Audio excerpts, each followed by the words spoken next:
Assalamu alaikum. Race first. Hotep. Crackers in the trunk. Greetings, family. Thank you for joining me for the premiere of the Message to the Black Fam program. Most of you know me already, but for those who don't, I go by Lady Shabazz or on Facebook, Mrs. Shabazz. But I'm not picky. I'll answer Sister Shabazz, plain old Shabazz, whatever. It's your choice. Today's show is going to be on restoring our daughters, and the poem you heard at the beginning of the show is called Empty Spaces. It's by a sister named Dee Dee Hunt, and I like that poem. I think it says a lot from mother to daughter about some of the ways that we're just kind of letting them down. When we look around, we see just our women are a mess. And it gets worse and worse with every generation. I know people just a few years younger than me, and you can barely relate to them. So something has to be done. We have to start doing better, raising our children, and we have to start behaving better ourselves. We have to raise the bar a little bit. For those of you who are not familiar with me, I'll give you a short intro. I don't like talking too much about myself. But just to give you some background, I've been a long-time listener to War on the Horizon, and I'm proud to officially be joining the family. I was very, very surprised when I was asked to come aboard because really I'm just a homemaker. I'm not some profound scholar or some charismatic public speaker. I just kind of do what I do. So I'm very excited that they asked me to come aboard and hold the line, and that's exactly what I intend to do. I've had many titles and positions during my life. The most important and the one I take the most pride in is a homemaker. Very simple. In the past, I've been involved with abstinence education, foster parenting, mentoring, community activism when it's appropriate. I'm not a big one for marches or things that I deem ineffective, so I do community activism when I feel it's going to do some good. I was a featured writer for a popular Nation of Islam newspaper for a number of years. I was also a contributor on various Nation of Islam websites. Late last year, I decided to start a blog entitled What Mothers Seldom Teach, just to introduce homemaking from a black nationalistic perspective. It's done pretty well, and I plan to approach many of the topics that I cover there here as well. Like I said, the topic of tonight's show is going to be restoring our daughters. I had a few ideas of what we should talk about when it comes to raising a decent generation of black girls. But I have some sister friends, and they tend to balance me out quite a bit. So I'm glad that I'm going to have them on here with me as well tonight. I'll start with my sister Chantel, who I've known since 1999 when we were pretty much just babies. Do I have Sister Chantel on the line? Assalamualaikum. Welcome, sis. How you doing? I'm good. How are you? I'm fine. I'll start off by briefly introducing Chantel Muhammad. She's a married, stay-at-home mother of 5 children.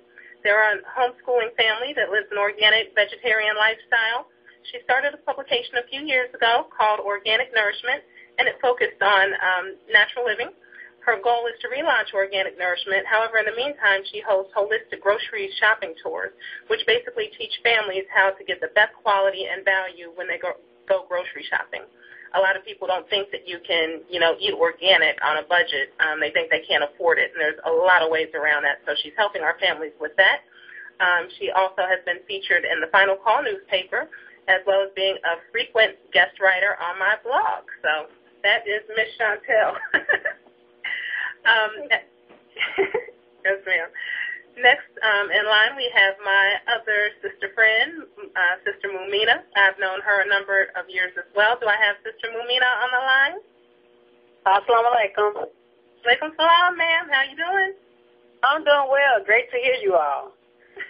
Thank you. I'll do a brief introduction for Sister Mumina as well. She's a full-time employee, wife, and mother of 2 children. Her real job starts at home, of course. She has a background in community youth organizing, public service, and outreach. She grew up in the Robert Taylor Homes, Chicago Housing Authority community. She has been organizing the youth long before she realized her natural passion to aid and assist our people had a title.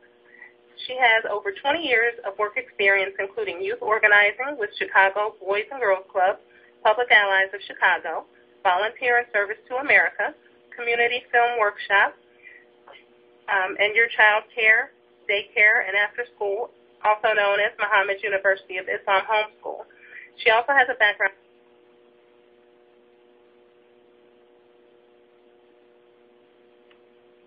the Residence Journal, We the People Media, the Coalition for the Remembrance of Elijah Muhammad, as well as Muhammad Speaks newspaper, and freelancing. She's also been a guest writer on my blog, What Mothers Seldom Teach. Although she is a full-time employee, she would love to unite with people that are doing youth organizing and contributing to our inner-city communities. So that's Sister Mumina. And Sister Chantel is also in Chicago, so anybody that is interested in her holistic grocery shopping tours can call in, and we'll definitely give you her information because I know that could be a benefit to a lot of people. So now that we are all introduced and we all know who is on the line, I guess we can move on to today's subject, restoring our daughters. Now, in my life, I like to look at things holistically, so I always deal with mind, body, and spirit. And so when I was speaking to Chantel and Mumina about the concept of the show, I suggested that all three of us come up with something for the mind, something for the body, and something for the spirit that could help our daughters out and just let them grow up to be more productive, more civilized, more respectable women. So I guess we can have Chantel start off. I'm curious to see what everybody came up with. If you want to start off with your mind, body, and spirit. Okay, well, I'd like to start off by saying it's very important to understand that nutrition and health is basically one entity, because without the proper nutrition, which is the food you eat, the beverages that we drink, that leads to bad health. That there's no way around that. So we have to be mindful of learning the ingredients of each and everything that we put into our body, because those ingredients are the main thing that our body feed off of. For instance, bread, something as simple as bread can either be beneficial to you or it can hurt you. Because bread can contain high fructose corn syrup. It can even contain pork byproducts. Definitely. And also many other harmful toxins, but those two are the main focus that I like to deal with right now. So I would suggest that everyone, especially mothers, since mothers are the primary grocery shoppers and cooks in the family, teach our daughters the importance of not only how to cook, but what to cook and what to look for when grocery shopping. And also as far as body goes, chemical-free personal hygiene products, very important, because we can't eat healthy and still bathing and slathering poison through lotions and deodorant all over our bodies, because most of those commercial personal hygiene products contain all sorts of toxins. Toothpaste contains fluoride. Some of the toothpaste contain pig byproducts. Including shampoo. I was going to say, I was surprised you were even, I think you did a note on Facebook about baby lotion. Oh, yes. Baby lotion, baby oil, all those things, the commercial products, that is, contain mineral oil. Mineral oil is a gasoline byproduct. That also includes Vaseline. A lot of people, especially black people, like to use Vaseline. That's a gasoline byproduct. So whenever you see mineral oil or petrolatum, that's a gasoline byproduct, which is cancer causing. You just ruined a whole bunch of people's lives right now. You realize that, right? But there's an alternative, a healthy alternative. What I like to do, and is cost effective, especially those of us with big families, and on a budget. You can take cold pressed extra virgin olive oil, and you can buy the biggest bottle that the store has. Divide that. When you get it home, have a clean, empty container for bathroom use only. Fill that up with the olive oil. Put that in the bathroom, and then the rest is for kitchen purposes. And now what you're going to use with the olive oil as far as the bathroom goes, when you get out the shower, finish washing your hair, you're going to moisturize your skin and hair and scalp with the olive oil. So you're not getting any toxins, and you're saving money. And that's going to get rid of the itch. Yeah, so that's your Vaseline. That solves the Vaseline problem right there. You don't need Vaseline, which is gasoline. Okay, I just had to ask because, people thinking that. Right. It gets rid of the ash. Okay. Now, because as far as the body goes, that's very important. That's all of it is important, but especially it's summertime, and we tend to sweat a little bit more, and most of us think that the smell of sweat is normal, which is not normal. Sweat does not have a smell. What you're smelling is the toxins coming out of your pores from meat of all kinds, processed foods, dairy, soda, alcohol, cigarettes.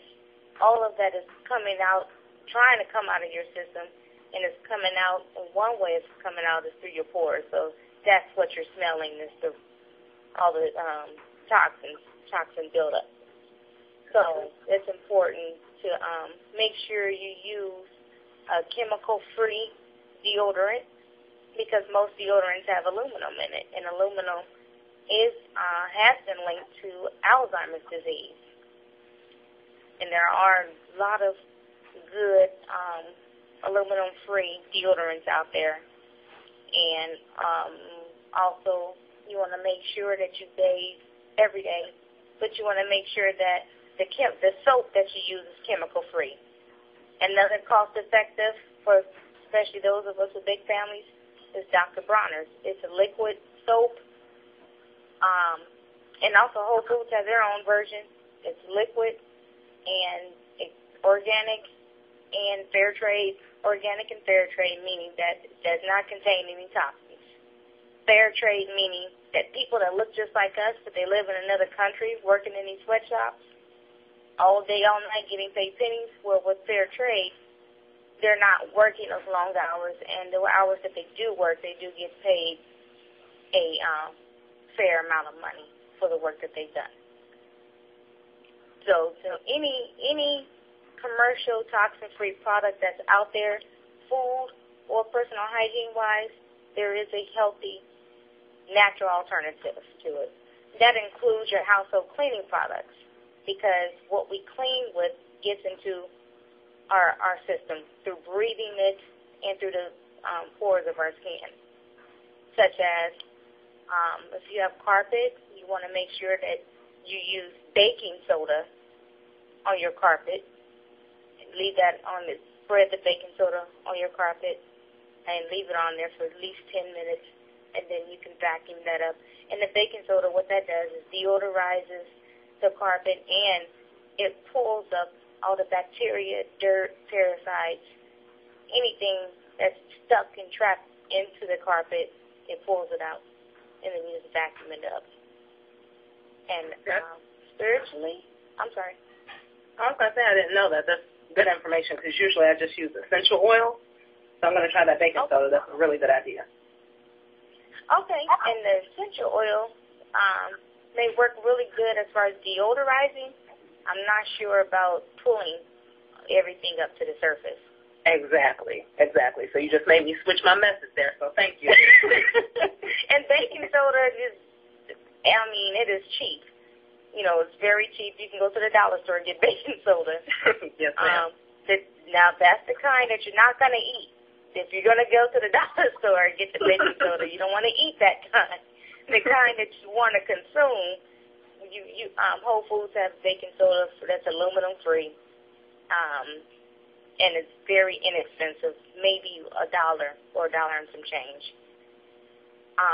And then as far as spiritually, we want to make sure that whatever we want to make sure you pray and meditate every day. That's number one. And read something of substance at least once a week. When I mean something of substance, I mean self-help books, something that's going to teach you how to improve yourself. Read a recipe book. Read something that's going to teach you about loving yourself more. You can learn any and everything that you need to know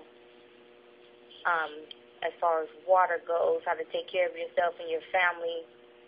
You can go to the library. You don't have to have money to get to this information. And most of us have access to the Internet, and it's right at your fingertips. So when you get off of Facebook or before you get on Facebook, just look up something. And a lot of these books are online for free. Mm-hmm. Anything that you want, you basically can find it online these days. If it's not free, you can find it for close to nothing. Yes, ma'am. Okay. Well, those were definitely good suggestions. I even learned a little bit there, and I'm surprised because we've been talking forever. I thought I knew everything. I thought you taught me all your secrets, but I still learned a few things. I mean, I'm just waiting on the callers. There's a lot of information. I learn something every single day. I learn something every day. I mean, it's crazy. It's just so much stuff out here that's bad for us. That a lot of black people are coming up with cancer now, all sorts of cancer. Just 15, 20, 25 years ago was unheard of. When you heard cancer, you would think of middle-aged white person. These days, it's us.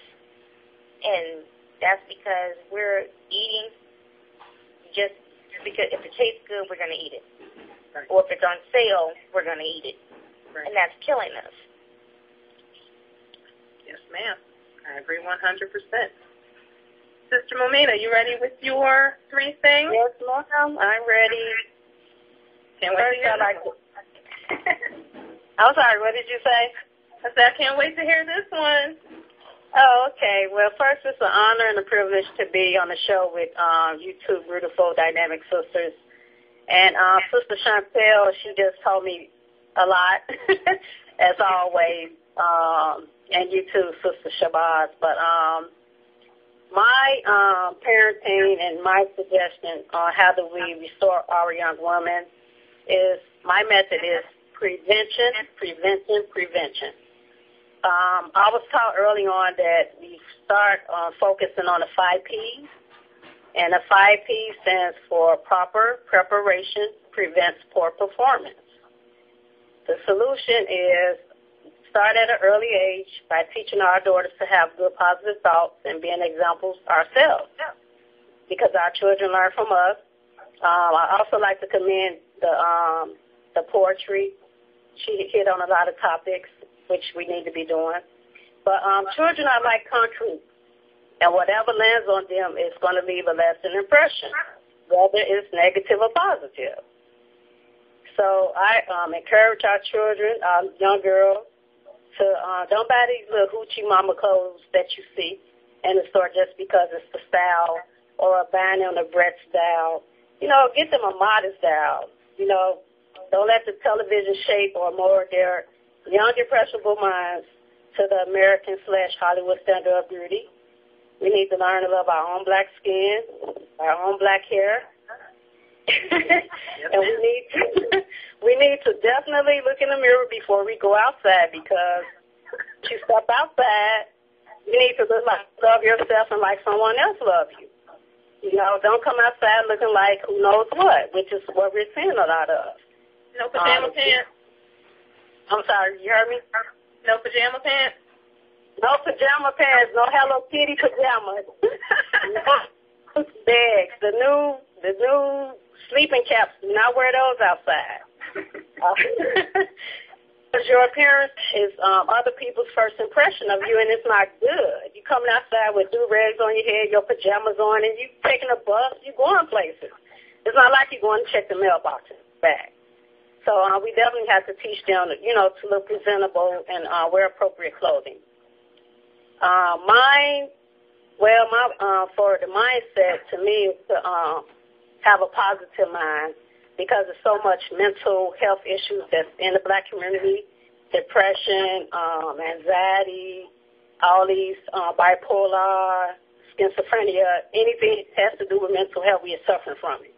And it all comes from early on as a child. You probably came from a household with the same type of behavior. But we could start off by just complimenting our children on their natural beauty, speak positive words to them on a daily basis. When my daughter was young, I would teach her to look in the mirror. I'd make her look in the mirror and say, I look pretty. And that was something I had to teach myself. I'm sorry, ma'am. I'm talking over you. Oh, no, ma'am. You're fine. Okay. Because that was something I had to learn. I had to learn how to love my black, dark skin, my nappy hair. Because growing up, we're taught, your nappy hair, and nappy hair is ugly, dark, ugly. So I had to learn all over again my own natural skin, my natural black hair, and then that's what I told my daughter, because I wanted to break the cycle of pregnancy, self-hatred, and self-destruct, because I had my daughter at an early age. And oftentimes we end up in premature, unhealthy relationships because of peer pressure. You're young, you want to fit in the crowd, and everybody else got a boyfriend, so you want to have a boyfriend. But mentally, we just need to teach our daughters to focus on trying to get a good education, finish high school, go on to college. And don't be too hasty to get into a relationship. Encourage our daughters that it's okay to be single for however long it takes.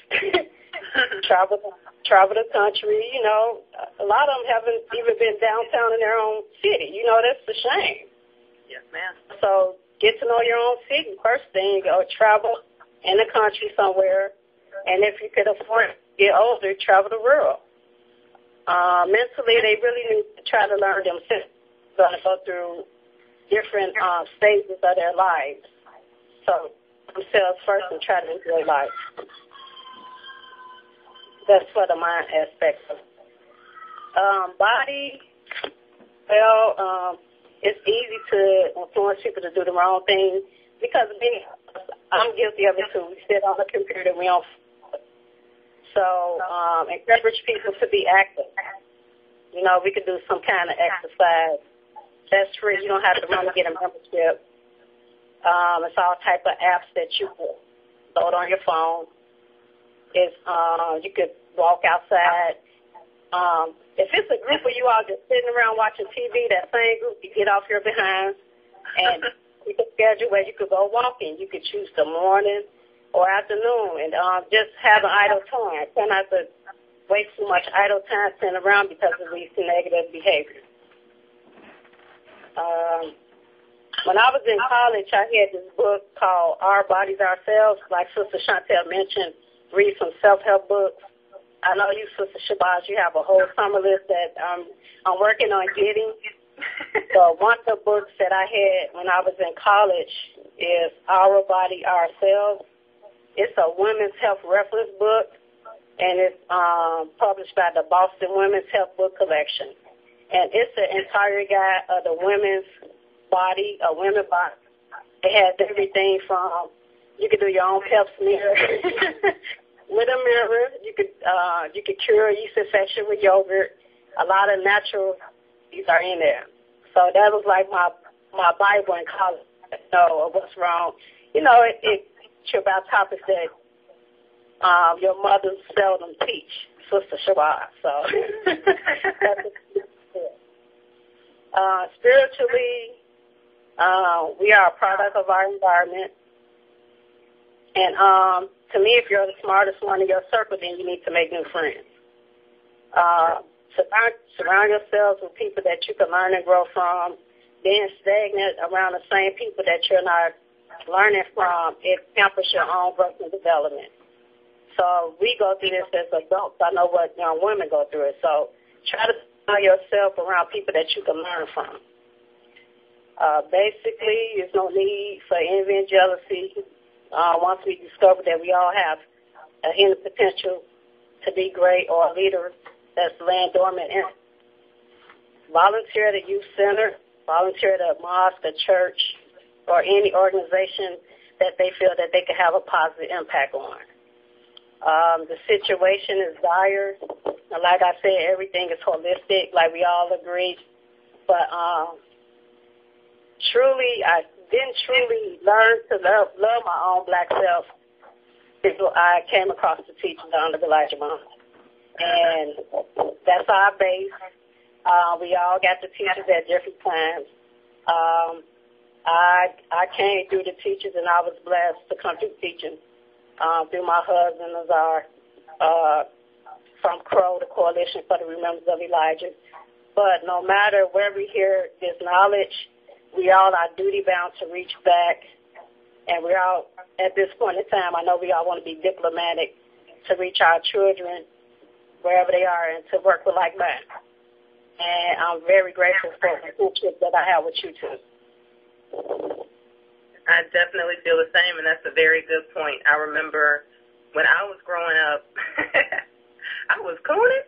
I remember I hated my appearance, and I always wanted green eyes, and I was set. I wanted green contacts, but I was just afraid to stick my finger in my eye to put it in. That's the only reason I didn't get it.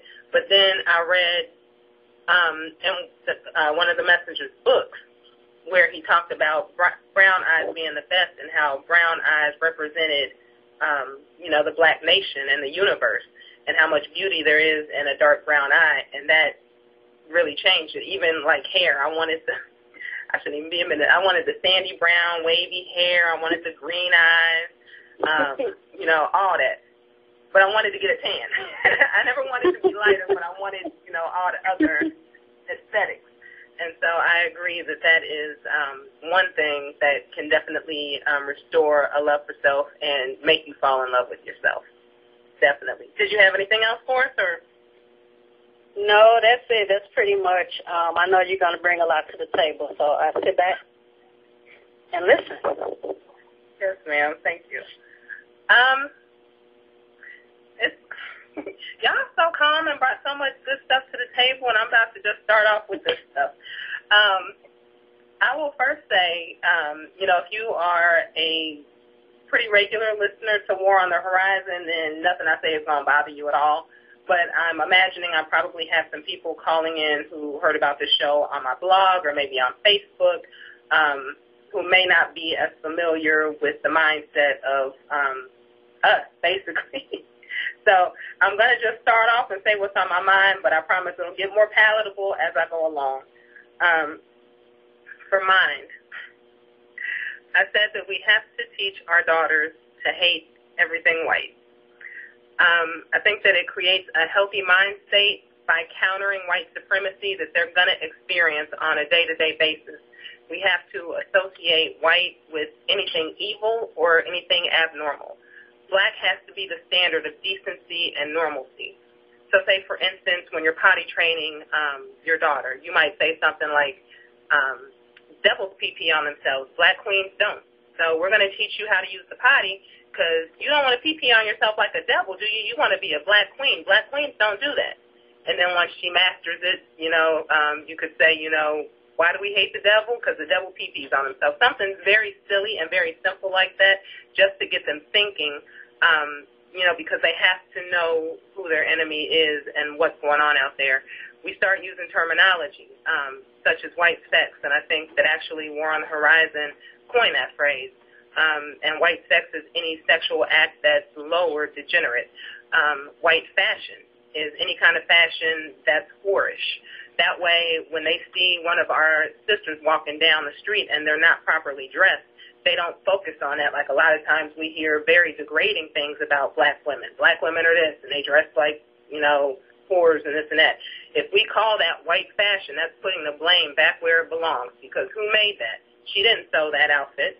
that's white fashion. She's not dressing like a black woman should. That's white fashion. You even might have white socks, which is any kind of house Negro mentality. You see it all the time. White people do it. They'll use angel food and devil food. Angel food being white, devil food being black. We reverse it. Like Chantel would tell you, most white foods are not good for us. Neither are white people. So white flour, white sugar, white rice, not healthy. The only white foods that I can think of that will probably get a pass will be cabbage and cauliflower. We'll give them a pass. But that's about it. I think that we set our children up for failure by not telling them who their enemy is, and that's for boys and girls. It affects them differently. But when you send your child to a school and the teacher is not treating them right, or later on in life, a cop maybe isn't treating them right, we have a habit of internalizing that and thinking there's something wrong with us, where if you teach them who their enemy is and the kinds of things they do, they don't internalize that white supremacy and think there's something wrong with them. They know that there's something wrong with white people, not them. By teaching them hate, and I advocated, a lot of Muslims say, oh, we don't teach hate. I do. By doing that, I do. We have to we'll teach our daughters and make them realize that engaging in interracial dating is treacherous, and that's the rage now. We want to get in interracial relationships. We're going to teach them by teaching them who their enemy is and how serious it is that if they engage in interracial dating, that will cause her to lose her dignity, her value, and all family ties, meaning you do that, we're done, period. And that will give her incentive to not go that route. So I'm sorry, anybody that don't normally listen to War on the Horizon, but I had to say that. It wasn't a way to sugarcoat it. Your name is Shabazz, not Fannie Mae, so I think that's it. I'm saying, but I'm always an angry black chick, so I'm working on it. As far as the body, I feel like we have to teach our daughters and be sincere that she is in control of her body and that she's valuable. That means, like, if you go to a family function, we don't force them to be affectionate with family. Like, when I was growing up, my family was real touchy-feely, affectionate. We give everybody hugs. Grandma, granddad, aunts, uncles, cousins. We didn't even think about not hugging people because that's just how it was. But sometimes you have a child that does not want to hug somebody. And, go on and hug your uncle, girl. What's wrong with you? You can't do it. Because there could be a reason for it. Maybe there's not. It could be that he's a predator and he's giving off some weird vibe and she doesn't want any parts of it. Or it could be maybe his breath just stinks. Who knows? Maybe he smells like alcohol, something like that. But you can't teach your child good touch, bad touch, and, if anybody touches you, say no and let me know. If the child tries to say no and you get on them about it. If they get punished for saying no. You can't say no, and then they say no, and it's, you're bad or whatever, go hug. What I say. You can't do that. You're sounding like a hypocrite and you're confusing your child. When it comes to, like, privacy, when they're young, they don't mind you being around, and you have to be around them a lot. But as they grow older, they might not want you to be in there when they're using the bathroom or when they're taking a bath, or even in the bedroom, they want you to not because they might be getting changed. A lot of people say, it's my house, I'm going to do what I want to do.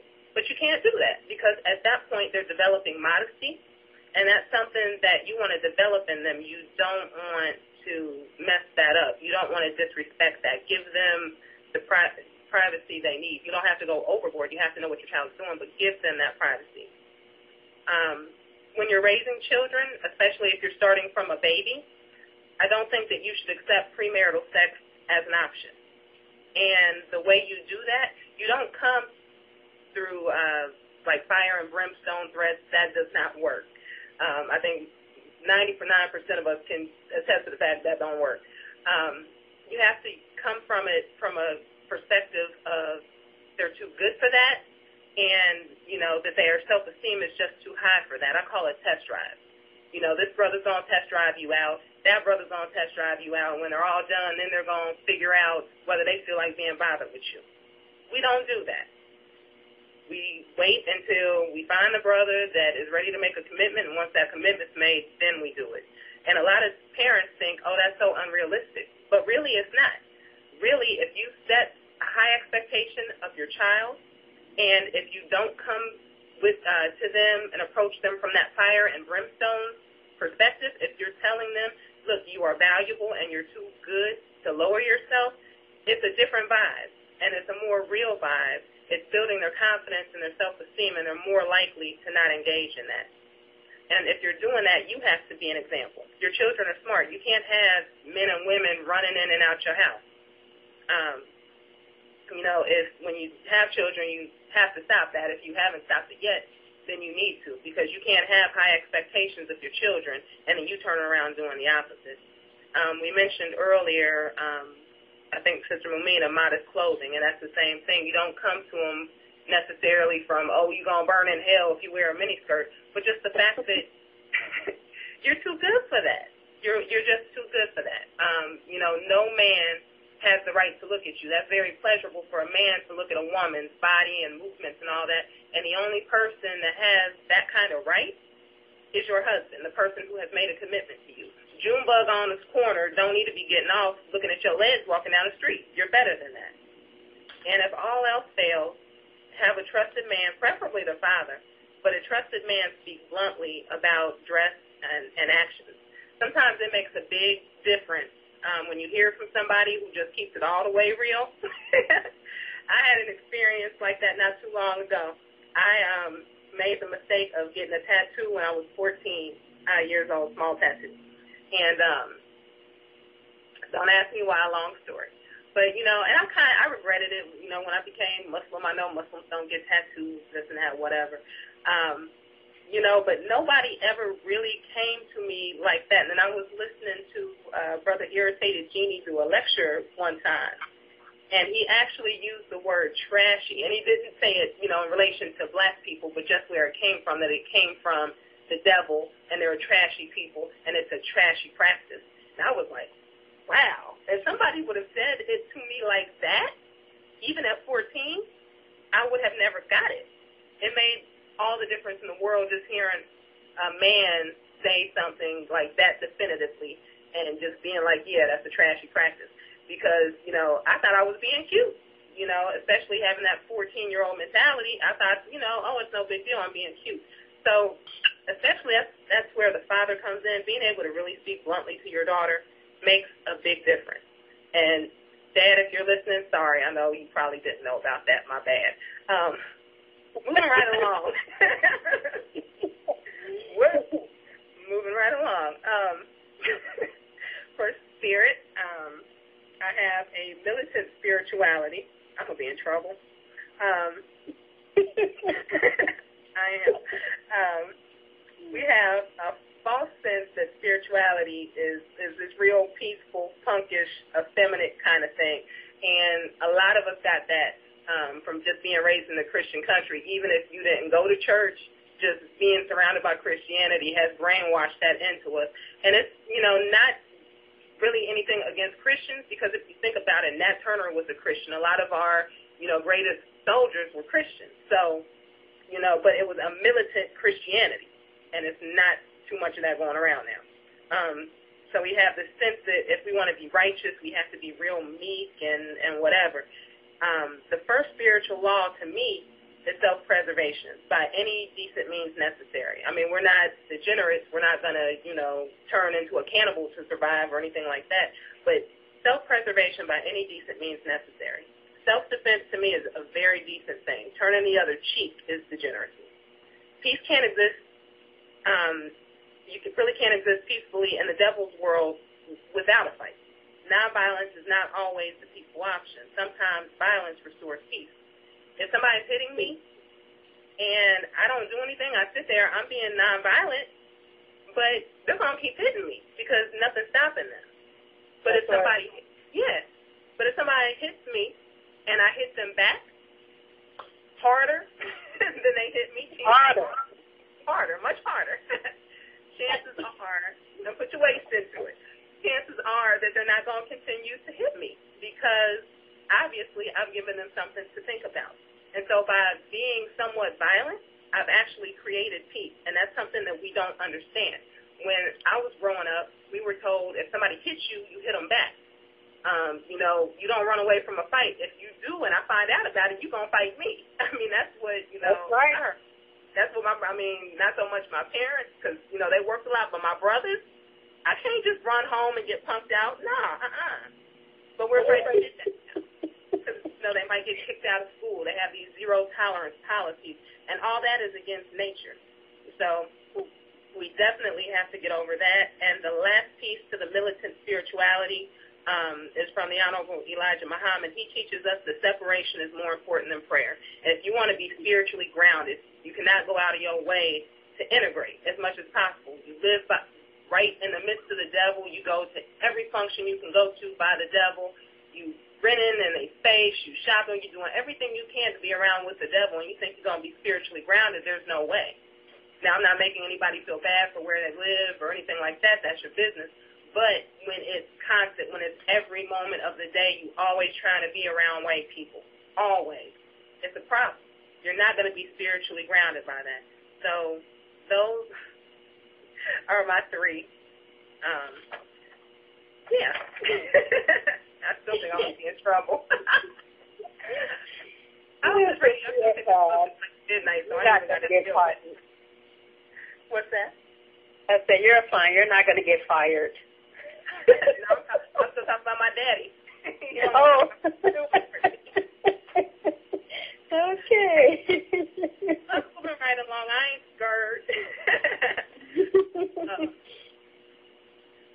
So I think that those are some solutions. But I definitely agree with everything that you guys brought to the table, too, and that's why I'm so glad that I could have you on for the first show. Because, like I said, I need that balance and that input, and I know, you know, we all have the same foundations, but we all have different perspectives. And so it makes it a lot more interesting, and we can all get something out of it. I definitely got a lot out of, you know, your recommendations as well. Now, I know Mumina has one daughter, correct, Chantel? How many daughters do you have? I have one. One? Okay, and I have two stepdaughters, so I only have to do it part-time. Well, I like to add that my daughter now, she's 25. She's still a college student, and I taught her well, and she's living independently. When she went away for college, for the last 6 years, she's been on her own, and I'm very proud of her. I'm not a grandmother from her, although I am a grandmother from my stepdaughter, but she's a very decent child. I'm very proud of her. See, so that just shows you know what you're talking about. All right. Well, Brother DJ, do we have any callers? Yes, we do. Are you ready to go to the callers at this time? Yes, sir. We can take some callers. Okay, we have 6051. 6051. Your line is open. Welcome to the program. Assalamu alaikum, sisters. Wa alaikum salam, sir. Yes, I got a question for the veggie Nazi.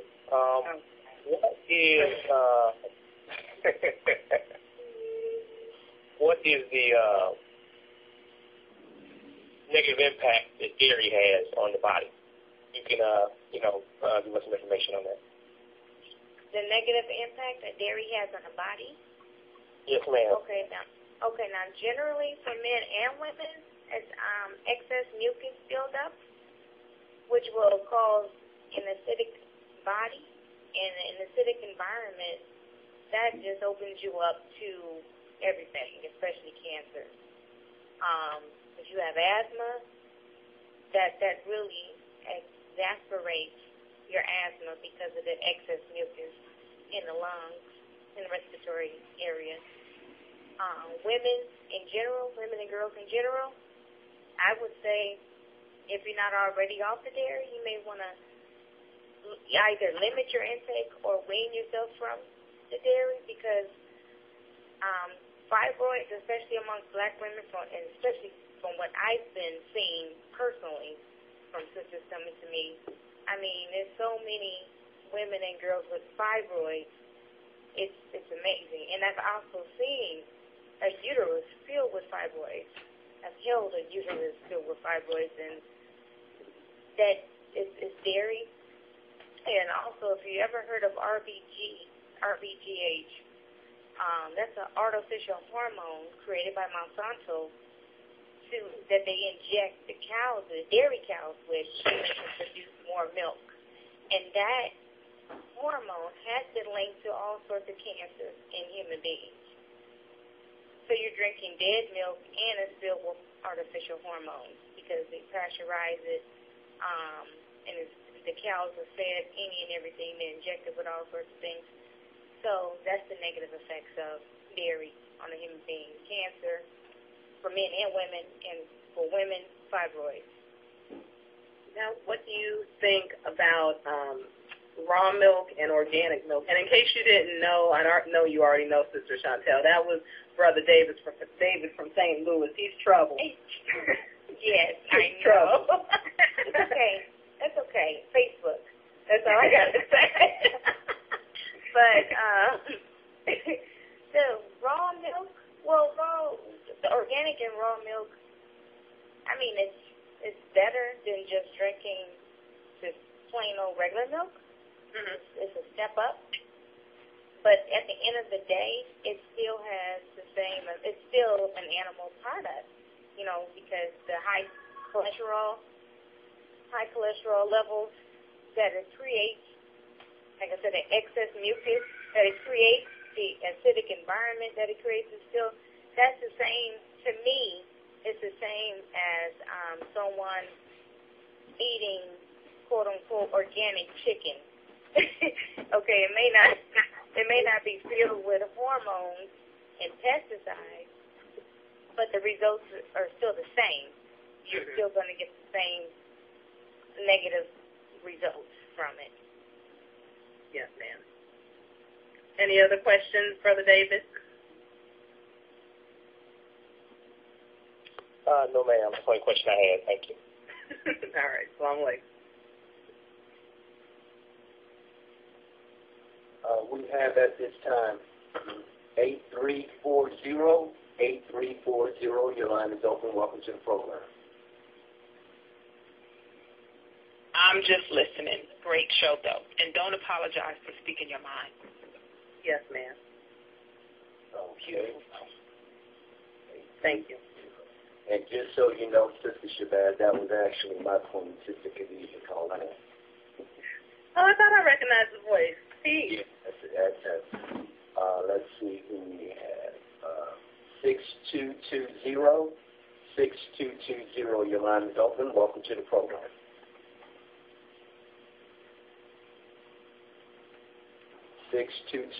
Your line is open. They may be just listening also. Okay. And we've got 9507. 9507, your line is open. Welcome to the program. What's going on, family? This is Jim calling from Alabama. Hey, Brother Jim, how you doing? I'm good. Sister, you actually surprised me. I thought you were going to be nice and sweet. I was like, man. I come in and you tell me, don't let your kids listen to talk to nothing and trust nothing white. I was like, whoa. So right quick, nice. Go ahead. Oh, no, sorry, saying I thought I was being nice. That was like the soft version. Okay, but I wanted to ask you guys right quick. I heard you speaking on Monsanto. What is that? Because I've seen that a few times, and actually I had gotten an email telling me to sign a petition about Monsanto. Who is Monsanto? Monsanto is a corporation that produces most of the foods that people eat here in the U.S. They produce the artificial hormone, RBGH, or RBST, artificial hormone that goes into dairy cows. They produce high fructose corn syrup, any and everything that's poison that's in the food supply mainly came from Monsanto. Okay. I'll get around to looking it up. But yeah, I just remember seeing that name, and I was wondering what was it about. Okay, and that's all I had wanted. And like I said, I thank you, y'all, for speaking on the children. And actually, I hope y'all have some more broadcasts on that because one day I'm hopefully going to be a father, so I'm going to need all that advice I can get. Yes, sir. Thank you, Brother Jim, for calling in. I appreciate it. No problem. Peace. We've got 8300. 8300. Your line is open. Welcome to the program. 8300. Your line is open. Okay, they may be just listening. 1566. 1566. Welcome to the program. Peace and blessings, family. Peace and blessings as well. Enjoying your show, Sister Shabazz. This is Brother Lewis Ali. I actually just tuned in. If you would, though, I would like for you to elaborate just a little more on the importance of our women teaching separation, which the Honorable Elijah Muhammad said it's better to teach separation than to teach prayer. But I'm really enjoying the show, and thank you. And we'll be telling people about you on the station. Peace. Peace. Thank you so much for calling in, Brother Lewis. As far as separation being more important than prayer, I mean, you can't, like I said to begin with, they have to know who their enemy is, and the line gets very blurred. You know, I know some people who talk about the white man being the devil all day and all night, but their children's best friend is a devil. I mean, how do you make that make sense? They're a devil, but you can hang with them. They're a devil, but this one's okay. You know, it's either all or nothing. Either the white man is the devil or he's not. And if he's not, then go ahead and do what you're going to do. But if he is, then we have to keep our children away from that. You know, when they go to schools or whatever, I mean, it's just so much to that. It's so much because I'm thinking back when I was a child, and for a long time, my best friend was black, very, very beautiful, dark-skinned black girl. And she moved to Detroit, which is weird because that's where I am now. We actually met back up, and it was a very cool thing. But when she left, there was a white girl who grew up in a black neighborhood, and, you know, we all thought she was cool or whatever. She was kind of like a token white girl. And that was, you know, my best friend for a long time because I didn't know what I was dealing with. Had I known what I was dealing with, that would have never happened. But, you know, she seemed cool because, you know, she only dated black men. She ended up getting, you know, having black or mixed babies, whatever. You know, it really confuses the mind of somebody because if you're going to say the white man is the devil and he's evil and everything he does is evil, but like I said, allowing your children around them in any way, also they're going to pick up their habits. You know, for a long time, I always heard it said that white people and black people had different values, but I never really understood that because when you look on TV and you see white people, you know, they look happy, they're great, they're friendly. I mean, most of the time white people seem friendlier than black people do.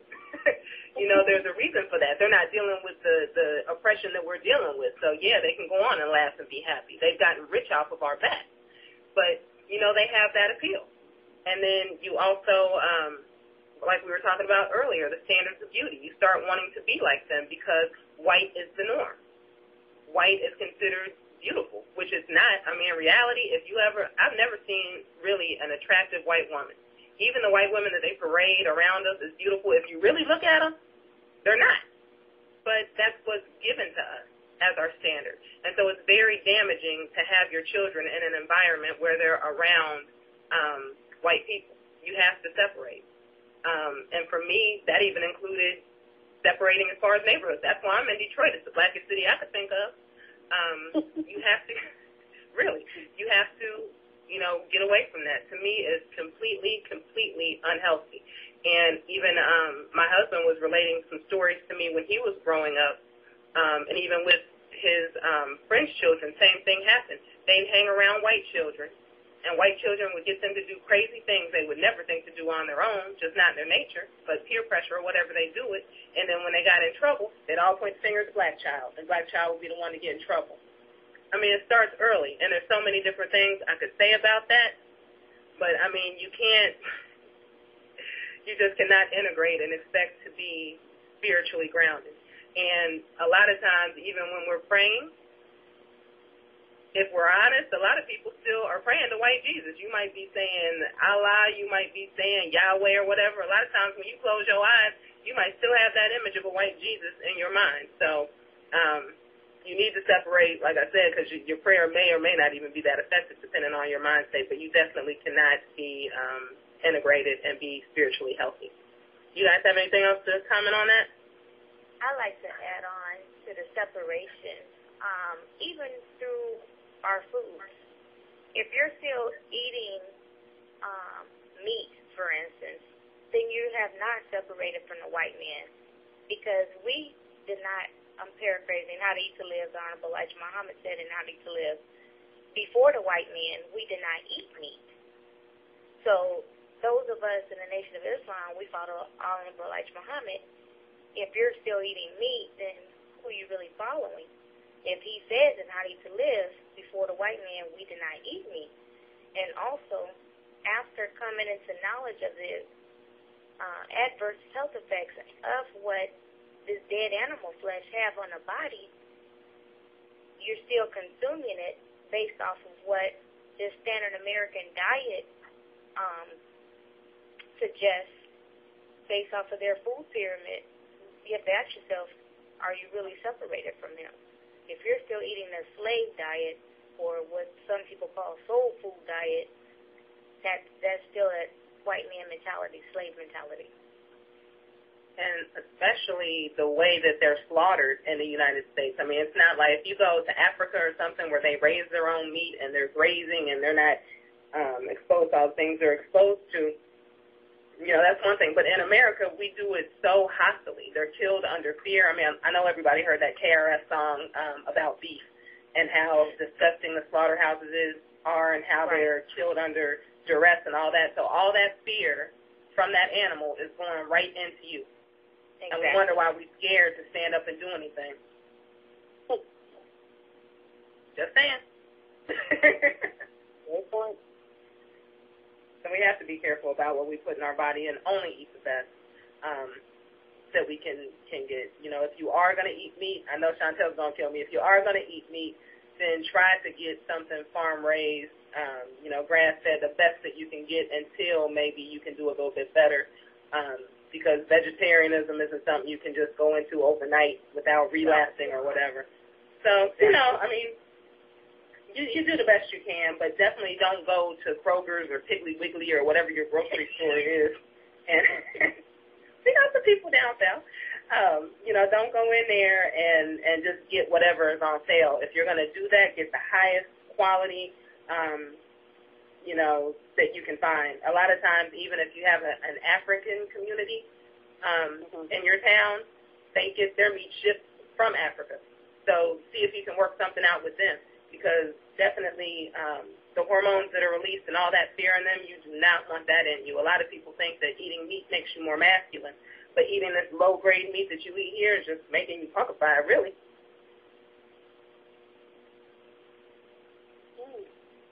I have a question for Sister Chantel. This is Sister Mamina. Yes, ma'am. What's the difference between farm-raised versus wild-caught? Because I was under the impression that who's doing a farm raising, that they're feeding the fish garbage as well. So what's safe? Like if you get farm-raised salmon versus wild-caught, what's the best? I know from my understanding, farm-raised is under a controlled environment. They're only allowed to, you know, they're, for instance, if it's fish or any type of animal, like I said, it's a controlled environment. The farmers are actually feeding them what they want them to eat, and they're in their circumference. Whereas wild-caught, you know, they're going to go out in the ocean and catch them, and, you know, they've been eating any and everything. And also the farm-raised, I know the farm-raised fish, chicken, turkey, whatever. I know in How to Eat to Live, the messenger stresses to stay away from soy. All animals, including fish, are fed soy. Thank you. And soy is GMO. You want to start them off by nursing. And if you're nursing, you want to definitely make sure you're eating the best that's available to you. And then once they get on solids, it is so easy to make your own baby food. I make my own baby food. All you do is you can take some vegetables, put them in a blender, and you get your baby food. Or just take some fruit, and mash it up, blend it up, whatever, and you have your baby food. Yes, ma'am. And it's a lot more cost-effective than buying all those little jars and bottles anyway. Right. Yeah. And I think the messenger even said, once they get to a certain age, and I forget at the moment what it was, that you could even give them a very weak bean soup, meaning you don't put spices in it, but you cook your beans and you blend it with water, and it should be the same consistency as breast milk. So if you have problems, if you dry up or something like that, you can actually make them a milk substitute out of navy beans that's not going to affect them in the same way that Enfamil or Similac or whatever would affect them. Right, once they get 3 months. Right, 3 months. Yes, ma'am, and I think there's more information on that in a book called Dear Holy Apostle. I forget the name of the author, but it's a very good book. It has a lot of letters that were written by the Honorable Elijah Muhammad to his followers, so it's just an interesting piece of history. But that's one thing that stuck out in my mind, because a lot of times we don't breastfeed for whatever reason. A lot of times it's just selfishness, and we put them on these formulas that are extremely toxic. Most of them are soy-based, which means, I know today's show is about daughters, but if you have a son and you're giving him soy, your son is going to be effeminized. He's going to, maybe when he grows up, he might have man boobs. He might, it's going to be a lot, physically, he's not going to develop correctly. So that's something to definitely think about. I know War on the Horizon is definitely big on the effeminization of black men. Well, soy will do that. Oh, yeah. Along with making the females more masculine. Mm-hmm. Because we already have estrogen naturally, and then you get the artificial estrogen. Those two combined converts into testosterone. Because I always wonder why, since I moved here to Chicago, not saying that all women in Chicago have this, but I've seen they're going to beat you up. Women, it was it was more prevalent here. The women, like, more mustaches and hair. I mean, just more facial hair. I'm pretty sure it's everywhere, but I noticed it here in Chicago. I mean, those artificial hormones from, you have to be careful of everything, and we just got to stop being lazy. That's it, that's all. We can't expect everyone just spoon feed us everything we need to know. If you're really serious about your health and your family's health, you're going to take the time and do the research. And that's true also, because your daughters are watching everything you do, and that kind of ties into the next show that I'm going to do, which is specifically going to be addressed to women. But, doing the role of homemaker, even if you work full-time or whatever, getting back in the home and doing those feminine things that are going to nurture and develop your family are very important. And as you do it, as you research and find out the things that will make your family healthy or unhealthy, and as you start cooking and cleaning and attending to your home properly, your daughters are watching that, and then they're going to grow up and be able to do the same thing. Exactly. Because there's no way you should be 20, 30 years old and don't even know how to clean your own house. Don't know how to, make a grilled cheese sandwich. Something's wrong. Exactly. Because I know that's very important for our daughters to learn. It's also important for sons to learn also. So yes, ma'am. I want to put that out there. Boys and men, they should know how to cook and clean also.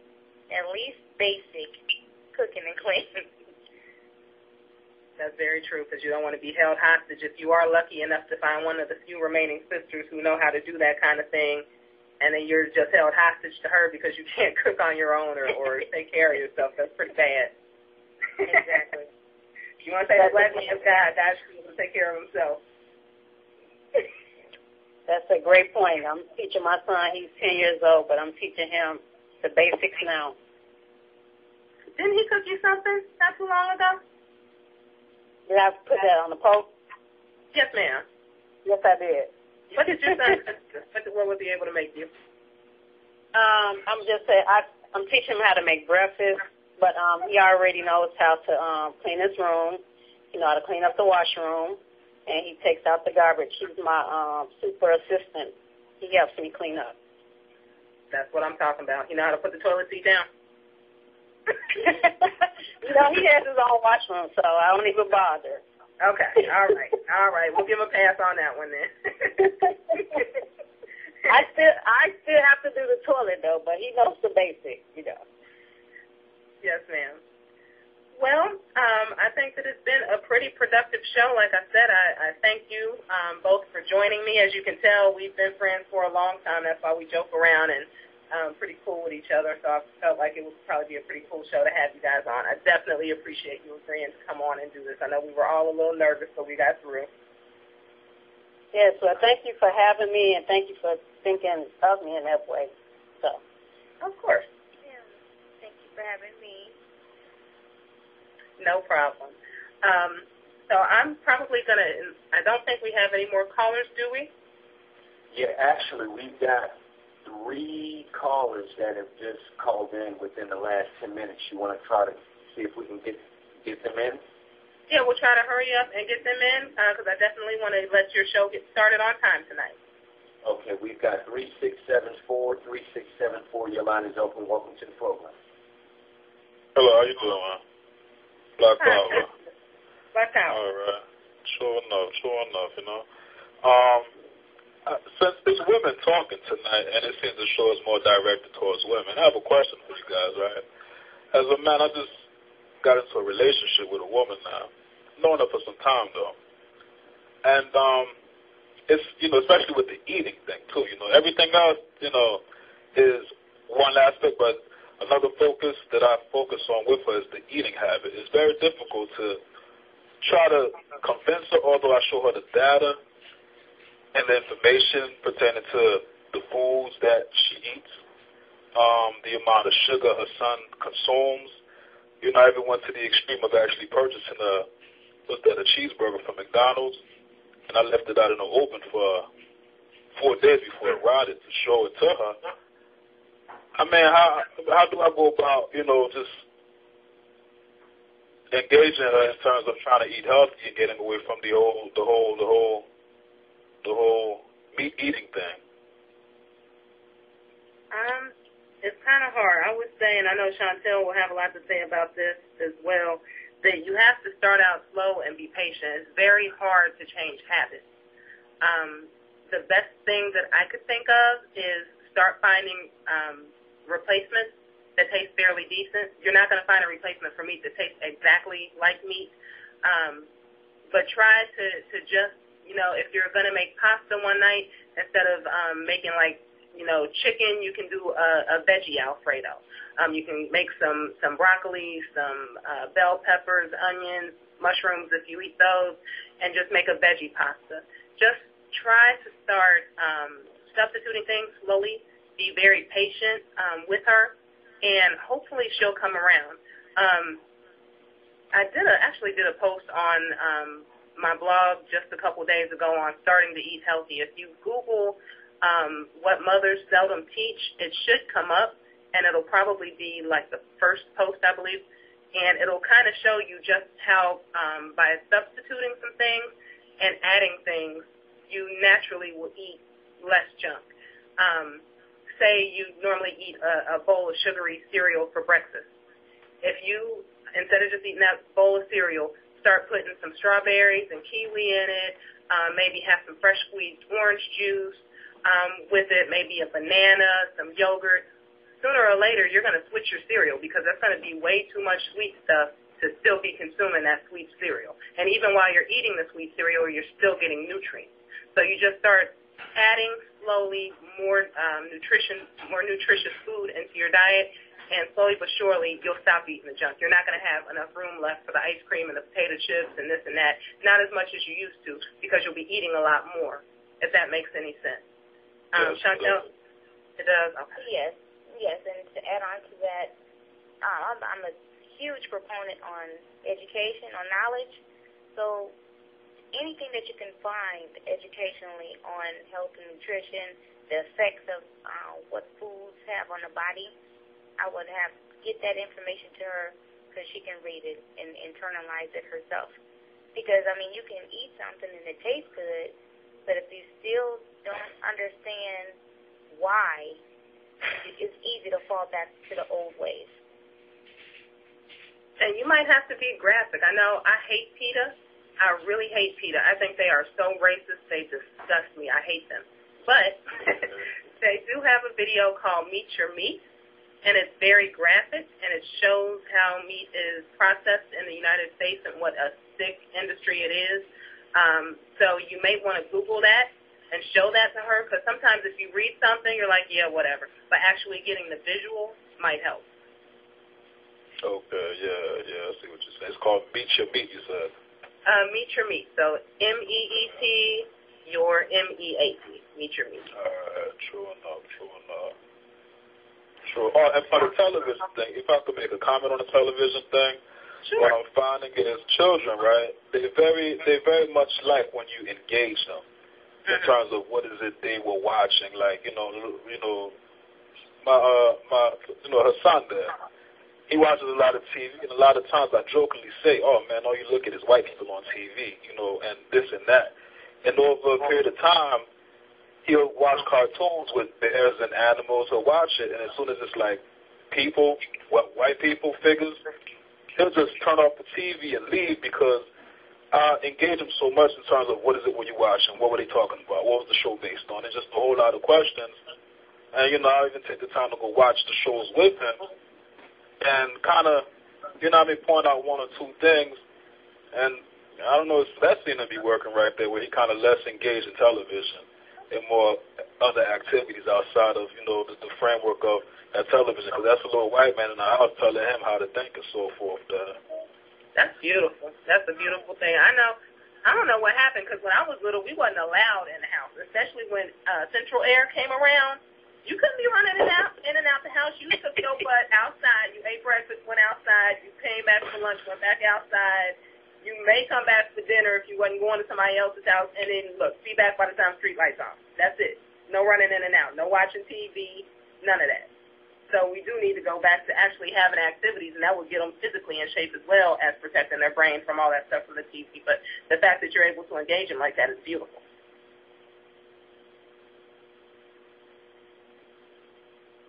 Okay, we've got 6220. 6220, your line is open. Welcome to the program. Yes, I'm from Lake Forest. Like a farm. Yes, this is Jahan, homeschooling little guy. See, I knew y'all was going to get to me at the last minute. This is another guest writer on the blog. How are you? I'm excellent. I'm going to just make it short and sweet. But that's good what the brother was saying about this modern sense of raising our children that we have. And I like what Sister Chantel teaches, and about the nutrition. We have obese children sitting at home, watching the TV, eating junk food. In this day and time, this generation, they're not getting outside, getting their exercise. They're eating junk. So physically, spiritually, mentally, it's just junk. So that's a good thing, like what you said, Sister Shabazz, about turning off the TV. Getting them outside. Nowadays, they got PS3, Xbox, ABC, 1, 2, 3, I don't know. So many things. To keep the children inside, it's like a path of destruction for the children. So that's all I have to say about that. As Forrest would say, because I feel rushed. But next time, I enjoy y'all. Thank you so much. Thank you. Yes, ma'am. And we've got 6399. 6399. Welcome to the program. Assalamu alaikum, sisters. This is Sister from Chicago calling. I enjoy the show. You all are giving a lot of good information, and it's just too bad that it cannot be blasted everywhere, because information is power, and that's part of the problem, within our homes. Sisters don't know how to feed their children. They don't know the proper foods. So they're doing the best that they can, but if they got the information together, then they would do better, I think. And when the brother was talking about children going outside and playing, that's kind of hard in this day and time, because I know what Sister Shabazz was talking about. I think it's Sister Shabazz, when she was saying you only came home for dinner, or used the bathroom or something, but you were out playing. But times were different back then. You could have your children out and not wonder where they are and not worry, because you know that they were around the corner, up at the park, but they were safe. And, these times are so different now. Yeah, that's my beloved Sister Anissa. Yes, ma'am. Thank you for calling. Yes, ma'am. I just wanted to say that and say that I love the show and continue to keep on teaching and giving us this knowledge. Thank you. Assalamu alaikum. Wa alaikum salam, ma'am. Thank you for calling, ma'am. Thanks for the support.